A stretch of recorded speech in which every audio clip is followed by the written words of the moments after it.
Jowa na pala ni Darcy si Bora? Sino, Ray? Si Darcy, yung classmate natin. Jowa na si Bora. Kailan pa? Bumali ko.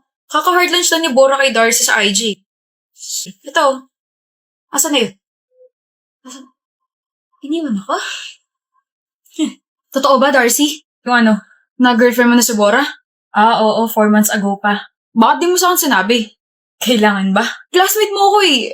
I mean, hindi naman tayo close, pero syempre kailangan ko pa rin malaman, di ba? Ikaw na nagsabi na hindi tayo close, so I don't see any point of sharing my private life with you. Nako, kung tinuloy ko lang yung panliligo kay Bora, baka ako na yung tinatanong mo ngayon. Hindi rin. Di naman kasi ako interesado sa buhay ng iba eh. Well, magiging interesado ako kapag sinabi kong yung girlfriend mo si Bora, gustong-gusto ko dati. Alam ko. Alam mo? Alam mo rin ba na palagi niya akong pinupuntahan sa classroom dati para lang tanawin ako? Palagi niya akong hinihintay sa gate para sabay kami pumasok. Alam mo rin ba na palagi niya akong binibigyan ng mga kung ano-ano? Papansin sa akin yan dati. Talaga? Sure mo lang? Ano gagawin? Wala lang. Gusto mo medal for being her crush before? Marami ako sa bahay. Sinishare ko lang. Pas walang may pake, walang nagtatanong. Yabang mo ah. Malay mo, kaya ka lang niya sinagot kasi nakikita niya ako sa'yo. Kung ganun man ang nangyari, kakaawa ka naman. Gusto niya ako kaya niya ako sinagot. Sus, palusot lang yan. Alam mo ba na kaya ako tinigil yung panliligo kay Bora kasi na-realize ko na hindi ko pala siya type. Na sobrang arte niya kaya. O tapos? Wala. Gusto ko lang din i-share at pagmayabang sa'yo na first love ako ng girlfriend mo. Swerte ko, diba? Who said you're my first love? Bora. My gosh, kaya pala everyone's asking me if I super like you kasi ganyan yung pinagkakalat mo like, ew? Ano? Hindi mo siya first love, B? No. First ka siguro, oo. Pero totoo naman, diba? Sabi mo gusto mo ako. Umamit ka pa nga sa akin dati. Yes. Tama yun. I used to like you, but I didn't love you, Reg. Hindi rin totoo na I always go to your room para tanawin ka, hindi kita hinihintay sa gate, and hindi kita binibigyan naman kung ano-ano. Hindi ko sasayangin yung pera ko dahil lang gusto kita dati. Hala, hindi totoo yun? Big no, B. I only confessed to you, but you were so mayabang kaya. Tapos not true rin kaya na tinigil mo yung panliligaw mo, na hindi nga kita binigyan ng chance para ligawan ako eh. Also, super turned off ako sa'yo when you tried to steal a kiss from me. Like, Germ, stay away! Ugh, love it so much, she.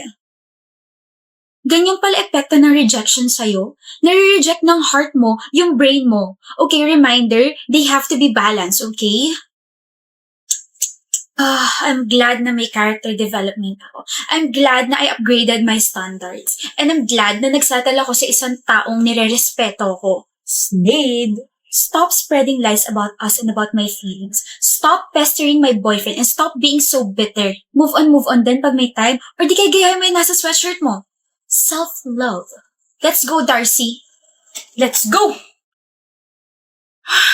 Yan, kung kailan may iba na, tsaka ka maghahabol. Tsaka ka ngayon magiging bitter. Sabi ko naman kasi sa'yo, wag mo i-take advantage yung feelings ni Bora sa'yo kasi may kapalit yun. Doon ka na nga. Go, Team Dara! Thank you kasi sinagot mo na ako. You deserve it, Fred. Pinakita mo sa akin na you're worth it and besides, gusto talaga kita. I'll be good to you, Dea. I'll be your best boyfriend ever. Mamahalin kita, iingatan kita, and I'll keep my promises. Remind ko lang na alis tayo bukas ha. Sasama tayo sa outing nila mama. Okay, B. Huwag kang mag-short, Dea. Ha? Pero mainit, tsaka sa resort tayo pupunta. Hindi ka rin pwede mag-bikini. Wear something that can cover your whole body. Ito na naman ba tayo, Fred? Magsiswimming tayo, hindi tayo pupunta sa malamig na lugar. Hindi ka nga pwede mag-short. Gawin mo na lang yung sinabi ko. Okay? Di magsisleeveless na blouse na lang ako. Di wag ka na lang sumama. Buisit. Obi, anong ginagawa mo rito sa bahay? Ano sabi mo? Gagala ka? Oo, di ba tinext ko na sa'yo? Gagala kami ng friends ko kasi friendshare namin ngayon, which we've been doing every year. I also sent you the other details like manonood kami ng sine, kakain, maglalaro. O anong ginagawa mo rito? Pumayag na ba ako? What? Pasok. Hindi ka gagala kasama ng mga friends mo. Bakit? Pumayag naman na yung parents ko. Ako? Pumayag na ba ako? Di ba hindi pa? Pasok. My friends are waiting for me, Fred. Wawala ako rito. Fred! Gusto mo bang magbasag ako ng gamit? Ha?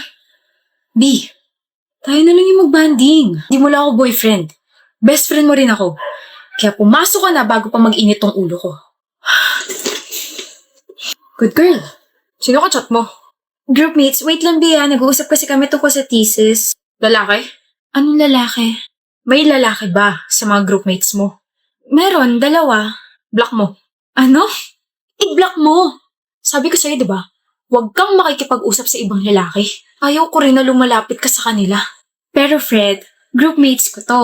Ako yung leader. Iba-block ko sila. How can I even talk to my members about sa thesis?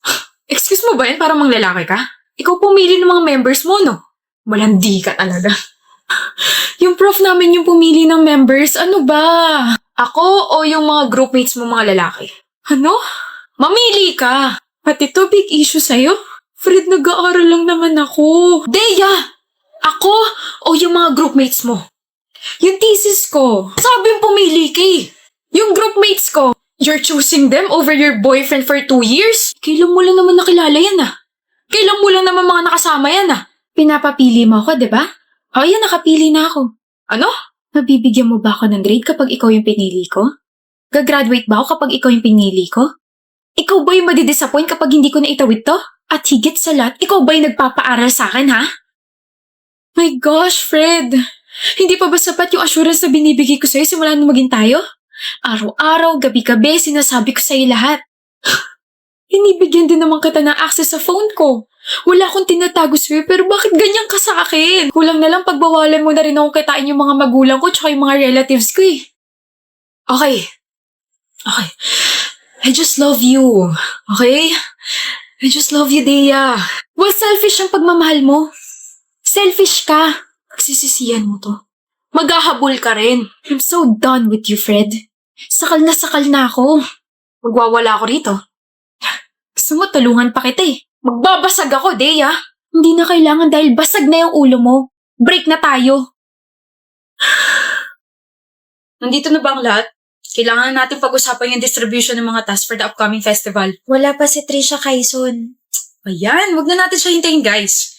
Sa pinapakita niyang attitude ngayon, hindi na natin kailangan na opinion niya. So, yeah. Let's proceed. Ayan ka na naman eh. What? Did I say something wrong, Gia? Clearly, she's wasting our time. Ang dami pa natin kailangan gawin at pag-usapan. We promise not to exclude each other kapag may mga meetings tayo, di ba? Let's just wait for her. Ano ba, Gia? Kaison, shut up, Milan. Did you just yell at me? This is why I told you na sa akin lang kayo makinig. Natutulad kayo kay Trisha eh. Nagiging matigas yung ulo ninyo. Eh ano bang ambag niya rito? Pagpapaganda? Make-up? Aanhin natin yun. Magagamit ba natin yun sa mga discussions natin, ha? Isang malanding katulad niya, hindi dapat nire-respeto. Malandi yun eh. Nilalandi ako nun. Okay, you've crossed the line, Alvarina. Manahimik ka nga, Milan. You should side with me. Lalaki ka rin eh. Scaring us, Kaison. Dapat naman talaga kayong mga babae, kinakatakutan kami mga lalaki. We will always have the upper hand. Kaya makinig na kayo sa akin dahil babae lang hinihintay natin. Aga-aga, rinig na rinig yung boses mo sa labas. Wow! The queen is finally here. Sana hindi ka na dumating, no? Para lalo mo akong pagchismisan. Para masabi mo ulit na nilalandi kita. Should I show them your messages? Your flirty messages na hindi ko naman nire-replyan? You're funny. Umupo ka na nga para masimulan na natin to. A-special ka masyado eh. I won't sit down. You, sit down. Late ka na nga, ikaw pa demanding.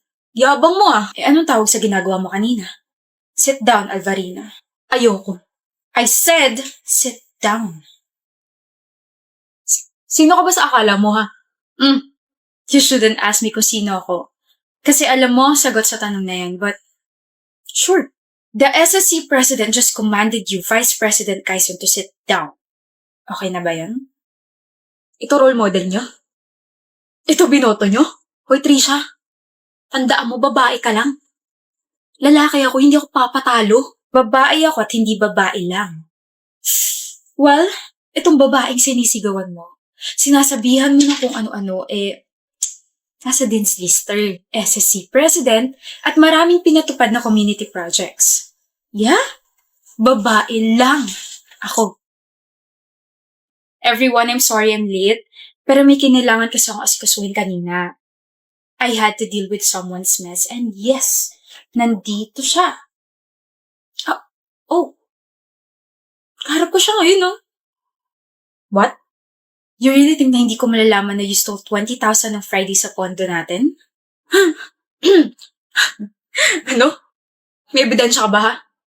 I can sue you sa mga sinasabi mo ngayon. Sure ka? Monday na Monday ngayon pero willing akong dalhin to sa authority. Nakuhanan ka ng CCTV dito sa office natin. Habang busy ang lahat, ninakaw mo yung pera sa bag ng treasurer natin. Enough na ba yun? Trisha, sorry sa mga nasabi ko. Sorry. Nagastos ko na kasi yung pera. Tapos, Saan? sa sugal. Natempa ko eh. Hindi ko naman sinasadya.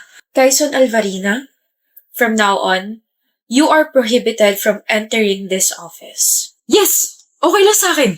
At hindi ka na parte ng Supreme Student Council. Ano? Notice from the Prefect of Discipline. Time to get out, Kaison. May nag-aantay sa mga tiga-prefect sa labas. Trisha, you can't do this to me. Face what you did.